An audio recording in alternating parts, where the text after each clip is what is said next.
some point I'm like, girl, what is in the air? These characters are in New York, they're in Paris. I know the streets smell like piss.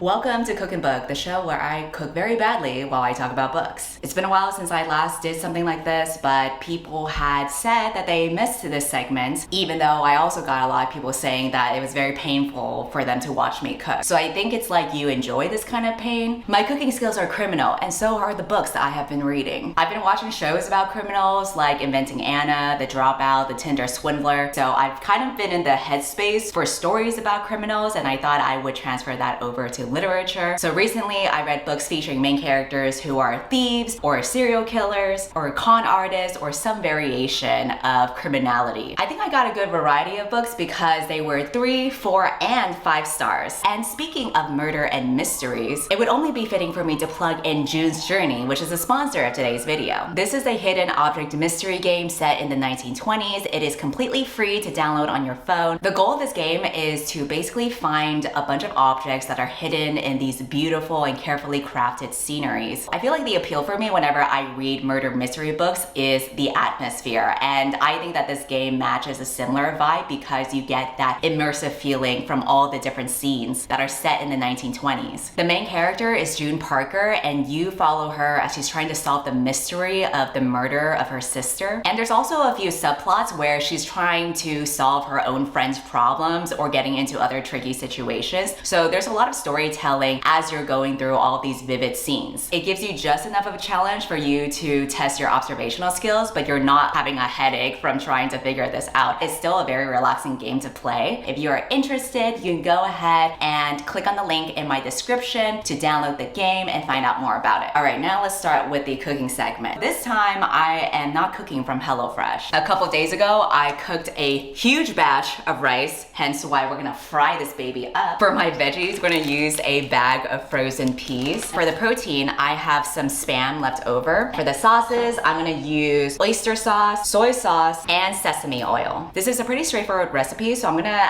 also cook something else. I got a big bag of these from the Asian grocery store, so I'm gonna boil these and also cook some garlic and make my own sauce for these. I know, it sounds like I really know what I'm doing. The first book and genre that I tackled was nonfiction. I read Confident Women, which is a book that talks about women who were con artists throughout the years. Some of the stories here were pretty interesting. Like, for example, there was this one woman in the 1700s who scammed a bunch of jewelry people and ended up stealing a necklace that was made out of like 600 diamonds just by pretending that she was best friends with Queen Marie Antoinette. So she was like this huge clout chaser, but she didn't even have any clout. She just pretended that she had clout. That is on manifesting, really. One of the concerns that I had when I first started it was that it was gonna lean too much into girl bossing. Just based on the title and what you see in the cover, that's definitely what it seems to suggest. But the thesis isn't even girl bossing, because when you dive into like the middle sections of the book, you cover some women who capitalize upon tragedy. Like there was this one woman who lied about having a husband who died from 9/11. She wasn't even doing it for money. I think she was just doing it for attention. And there's tons of people out there who do that. Like every time there's a mass shooting, there will be people who pretend that they knew a victim, and so they try to raise money for their loved ones who passed away. So they set up these GoFundMes for these people, and it turns out that they never knew any of these people. I would argue that's not very girl boss. That's just you being a shitty person. So I was like, okay, this book isn't about girl bosses after all. It's just a random list of con women, but I wish there was like a theme to it. I think it would have been interesting to have some perspective on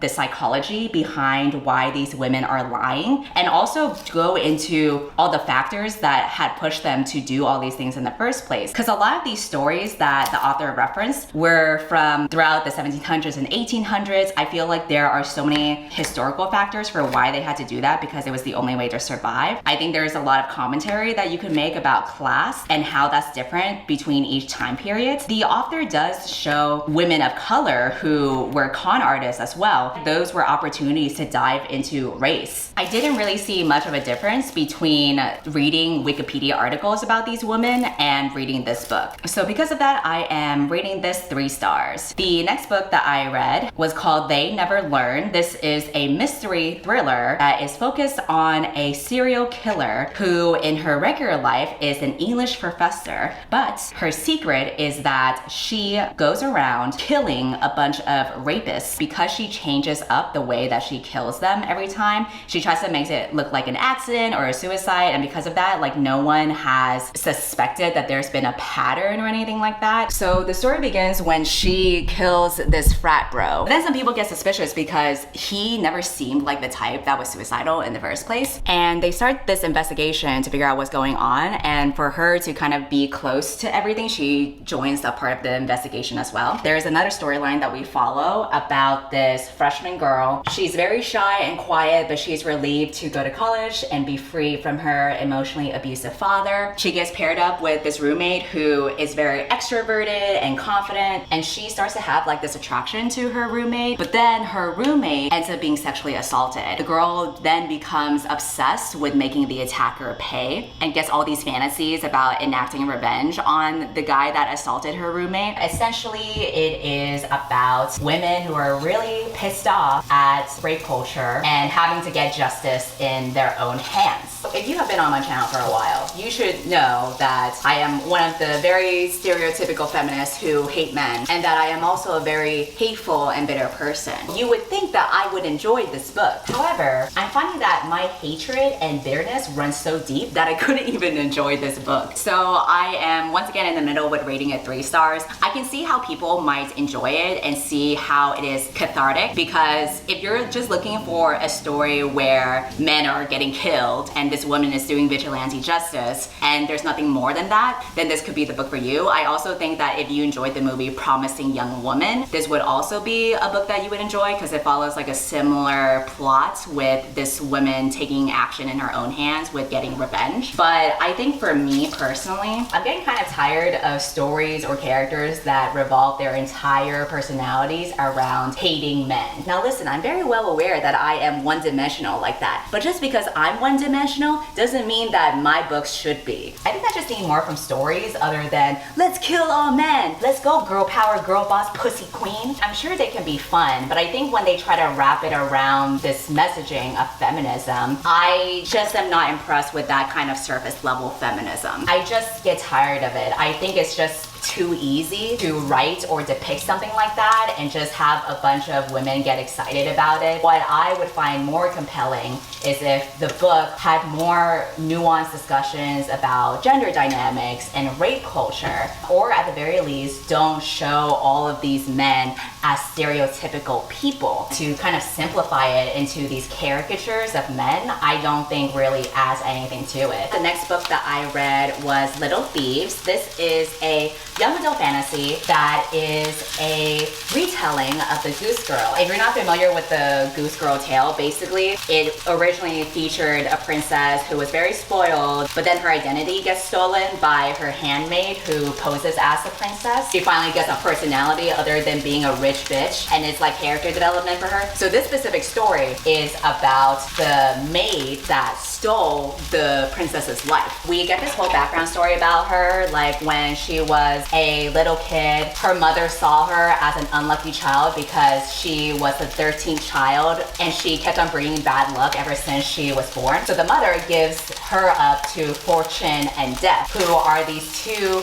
otherworldly beings that act as the caregivers for the main character. And then when she grows up, she becomes the maid for the princess, but then she steals the princess's identity. She kind of leads this double life where she is both this princess and also a jewel thief. And she uses this opportunity to switch between the role of the princess and the role of the maid to steal jewels from other people. She's really just trying to make a life out of herself. Funny enough, for a fictional young adult fantasy book about a thief, I feel like this gave more depth and background story and factors to why she did all these things, more so than the first nonfiction book that I read. So I do like that we got this character exploration of how she fought so hard to deal with poverty and all the hardships that she had to go through. And you also see a lot of character development and redemption on her part, because the story begins when she gets cursed, and her curse involves basically jewels growing on her body, which is a very not so subtle way of representing her greed. And the only way to overcome her curse is to basically not be a greedy bitch anymore. And she's like, well, how do I do that? Because clearly I did all this shit so that I could survive. It's a very thick book. There's lots of stuff going on here. I kind of question if it might be too thick. I do feel like parts of the story were a bit too slow for me, so the pacing was kind of off. I also feel like there were some inconsistencies with the tone, because the main character, she's basically a little shithead, and because of that, she has a very juvenile sense of humor, which I think is a way for the author to kind of inject a little bit of humor on her own part. It kind of took me out from the story when the story was supposed to be serious in certain parts, and then you get these random moments of the main character drawing a butt on glass. I think maybe a 12-year-old would find that funny, but it just wasn't for me personally. I was just like, all right, let's move on from here. However, I am willing to rate this 4 stars because I think on a technical level, it was well written, which is a quality that I struggle to find in a lot of young adult fantasy. But I do think that this author has the writing chops to pull off this kind of plot and developed the character in a way where she has a very clear development in her emotional journey. And I also really enjoyed her writing with the romantic subplot as well. I thought that the writing depicted it as very sweet and also integral to the main character's development. There's also this sapphic subplot that I really enjoyed because I am very biased like that. I don't think I would read the sequel, and that's why I didn't rate it 5 stars, because it's not a story that I'm like jumping up and down to read the next part. I think if you are a person who enjoys young adult fantasy and you're not as picky with them, you would probably like this book. This would be like an easy win for you. All right, just gonna top off the rice with some sesame oil, and then it is done. And then I'm gonna make some bok choy as well. All right, I'm gonna move you around a little bit because I need to wash the bok choy. The next book that I read was Notes on the Execution. It is a literary novel about a serial killer who is on death row. Not only are you reading his perspective as he's getting ready for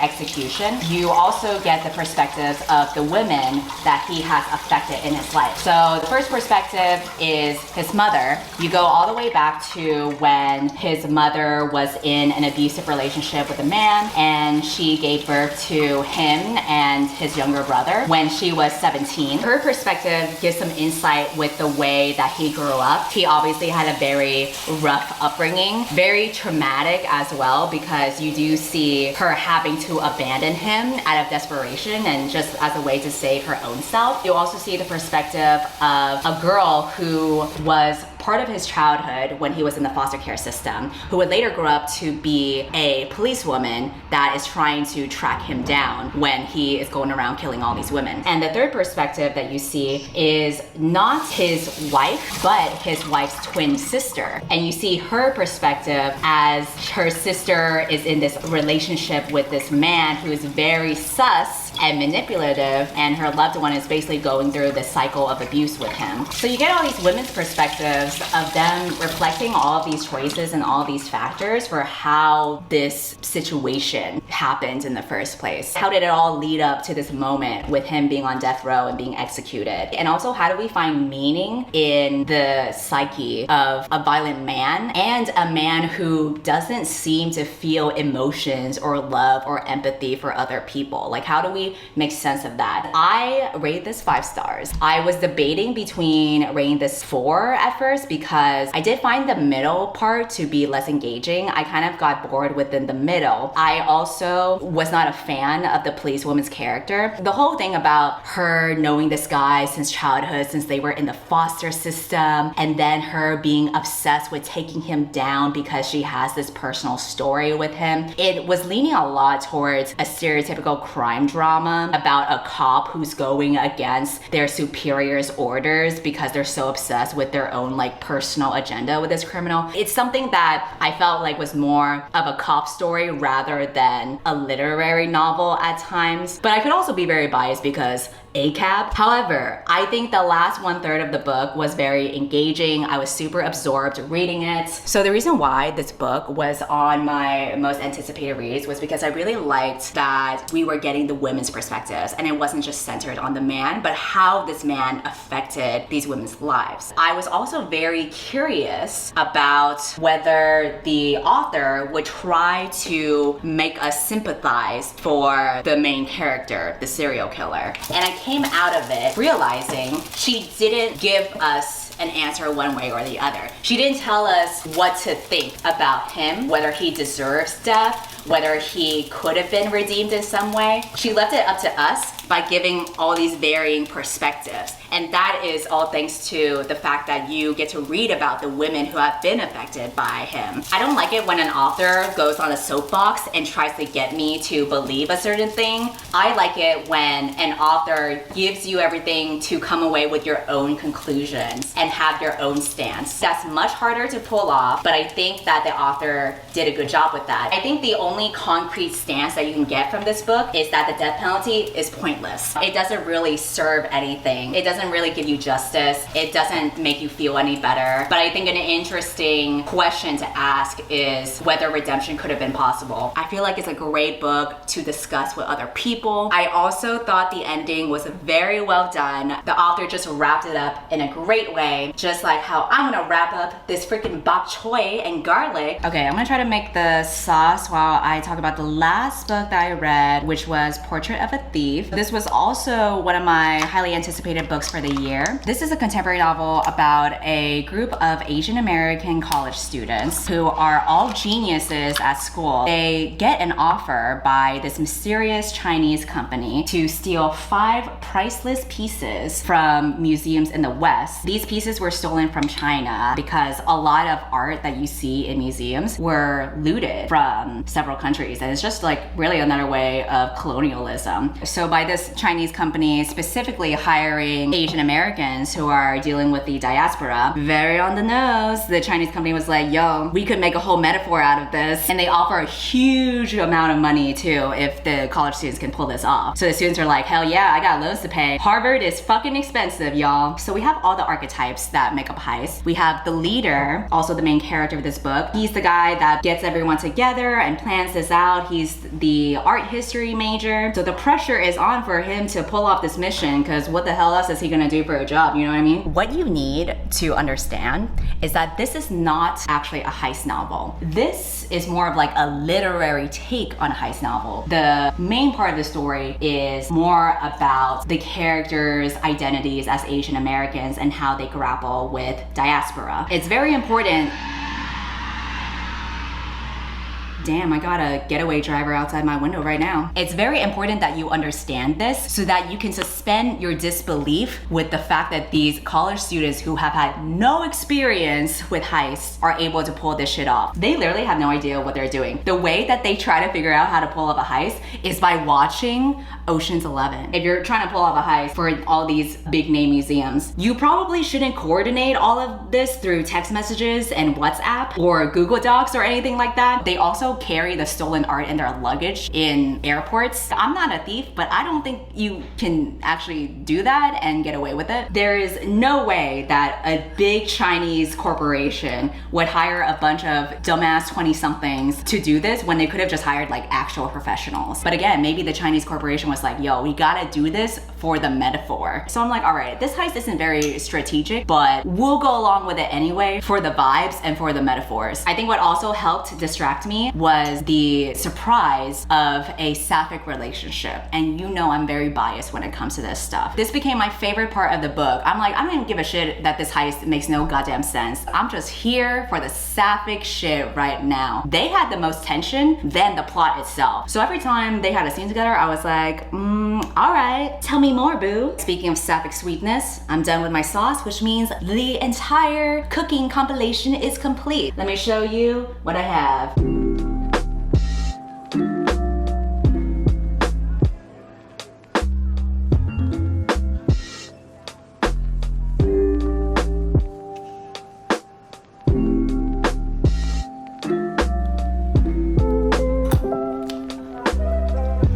This isn't bad.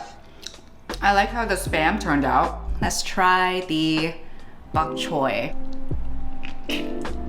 Ooh, I like how the sauce turned out. Wow, am I really upgrading in my cooking for once?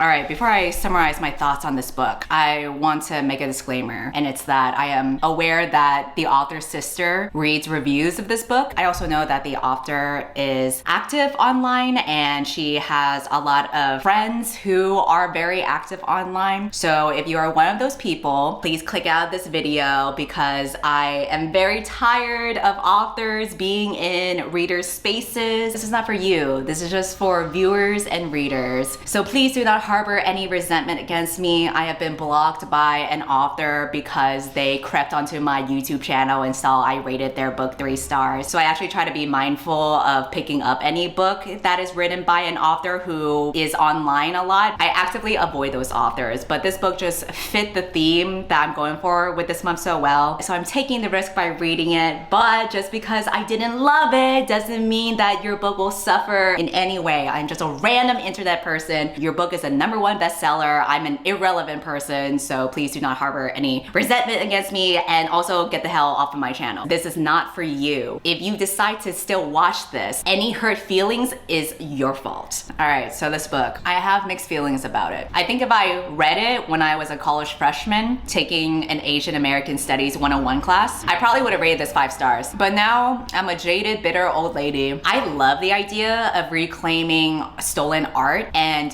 using that to parallel the characters' personal journeys with their own identities. That's why this book was one of my most anticipated reads. But when you have 5 characters and their different perspectives, I found it strange that we got the same writing for each character. It was the same in terms of tone and writing style, but it was also the same in terms of their attitudes about China and about being Chinese American. So as a result, it felt like we were just reading the author's perspective on the Chinese American diaspora. It was just one perspective, therefore one soapbox that was regurgitated over and over through all of these 5 characters who were supposed to be different, rather than a variety of interpretations and attitudes. I want to see character development. I want to see shifting attitudes. Everyone seemed to embrace capitalism. No one seemed to be for communism. There would have been interesting tension, I think, if there were varying perspectives of that. Because China, I feel like, is a very politically complicated country. So why is it that these 5 characters who seemingly come from different backgrounds all have the same struggle? And none of it is being challenged in any way. It's just monolithic, even though Asians are not monolithic. Speaking of being hit over the head with stuff, the writing killed me. I'm so sorry to say. I think it's lyrical and I think some parts of it are written well, but when you look at it overall, it is so repetitive to the point where it became so distracting to me. It got to the point where I was actually counting the same phrases that are being used over and over. So the first phrase that I noticed was having the air or the sky being described as full of possibility. I counted at least 20 times of possibility being used as some vague metaphor. I will read out some of it out loud so you know what I'm talking about. She dreamed not of the sea, but of the lights in Brightleaf Square, strung up like unknown constellations, Durham at night shimmering with possibility. The world felt like it could crack open with a touch, spill yolk and careful possibility. If this had been a New York bar, the light low and the taste of possibility in the air. They took the gardens at a brisk walk, almost a jog, the fall air crisp with possibility. The evening stretched long and luxurious before him, full of possibility. They were drunk off adrenaline and cheap champagne, the night stretching long and endless and full of possibility. The light was soft, the room filled with warmth and laughter and possibility. The air tasted of salt, of possibility. She could see the mountains,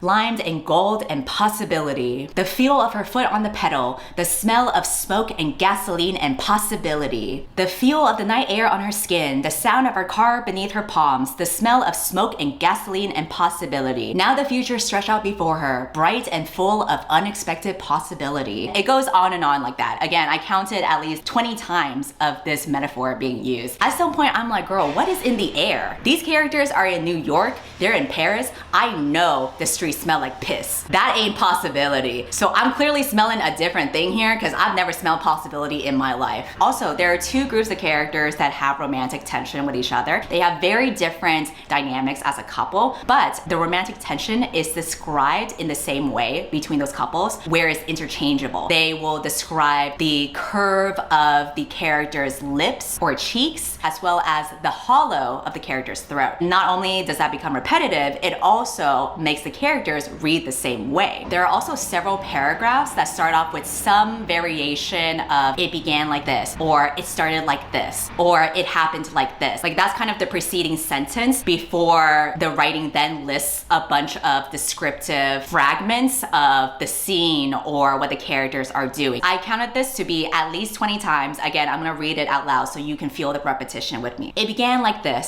The five of them on a Zoom call. Ocean's 11 pulled up on Netflix. It would go like this. Moonlight that fell bright and silver. The sound of glass smashing in the dark. It had always gone like this. The late nights and the laughter and the fall of light on bare skin. A month had passed like this. Lily Wu remembered wind, sharp and stinging, steering a speedboat through unsteady waves. It had felt like this, calling friends over Zoom, the silence soft and tentative. It went like this. Irene has spent her whole life being measured against her brother. And so it was like this. Alex's popo and her trembling hands, the unyielding, insistent glare of the fluorescent lights, the low-level murmur of the machines keeping her alive. The night went like this. Low, changing light, songs that slipped effortlessly into the next, lyrics set up against nonsensical backdrops. It went like this. Lily Wu at the start of summer, the Durham heat sticky against her skin. Again, this goes on and on. It almost feels like the author has a limited palette of describing things. So even if some things can be described well, the problem is that it's used so many times that it actually bogs down the story and becomes very distracting. It got to the point where